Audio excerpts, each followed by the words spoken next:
tadi yang disampaikan contoh tadi bahwa Pak Arteria tadi contohnya Pak Tobas tiga-tiganya 372, 378. Memang memungkinkankah? Ya, tega sekali. Nah, tadi seandainya ada laporan 372, 378.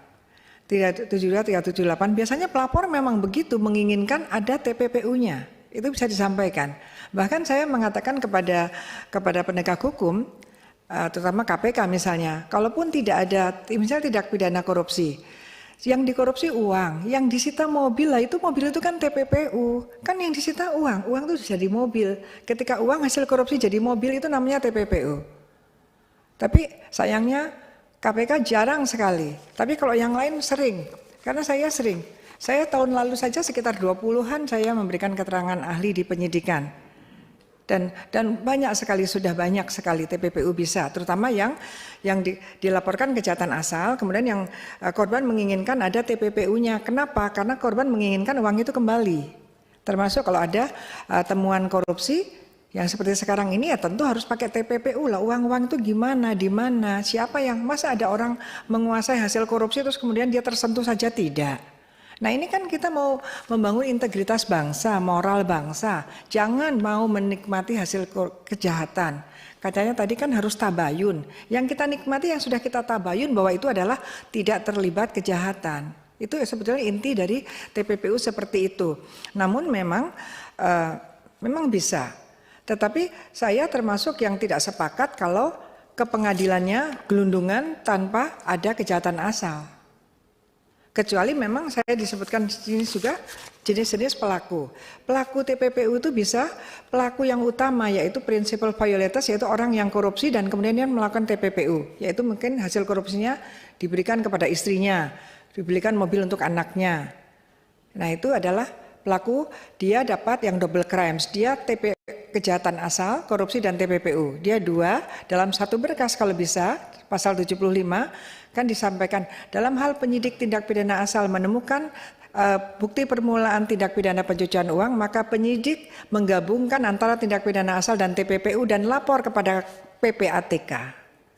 Nah, ini saya juga saya pertanyakan, apakah penyidiknya selalu lapor dan bagaimana pengawasan PPATK terhadap laporan itu?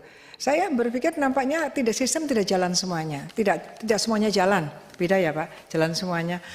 Ada yang jalan, ada yang tidak, itu apa? Tidak semuanya jalan apa tidak jalan semuanya? Jadi saya agak takut kalau di sini Pak, nanti kayak Pak Arteria nanti ya. Jadi tidak semuanya bisa, tidak semuanya jalan. Jadi itu kan karena memang harus lapor kepada PPATK. Artinya apa? Kalau memang penyidiknya juga tidak lapor, ya harus ada tindakan.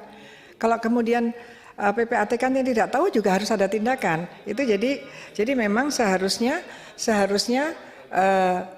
kalau di penyidikan bisa, itu karena itu kunci dari TPPU, di penyidikan bisa. Jadi jangan, ya memang mana ruangan kita untuk, memang begitu, anti tipping off itu tidak boleh diketahui ketika bahkan nasabah tidak boleh tahu ketika rekeningnya sedang dilaporkan ke PPATK. Siapapun yang membocorkan juga ada sanksi pidananya. Dan kalau nasabahnya itu sampai tahu bahwa itu sudah dilaporkan ke PPATK dan ternyata uangnya itu sah-sah saja, maka sudah ditentukan bahwa baik penegak hukum maupun bank itu tidak bisa dituntut pidana dan tidak bisa digugat perdata. Ya memang begitu ya, sudah resiko karena kok tiba-tiba rekeningnya tinggi ya nggak apa-apa lah Pak. Kalau tiba-tiba rekeningnya tinggi tapi ternyata itu hasil warisan yang sah ya nggak apa-apa diperiksa. Karena takutnya ada yang tiba-tiba tinggi dan memang betul-betul itu hasil kejahatan. Jadi hukum kan gitu, jadi hukum lebih banyak kepada melindungi kepentingan yang terbesar daripada kepentingan yang sekecil.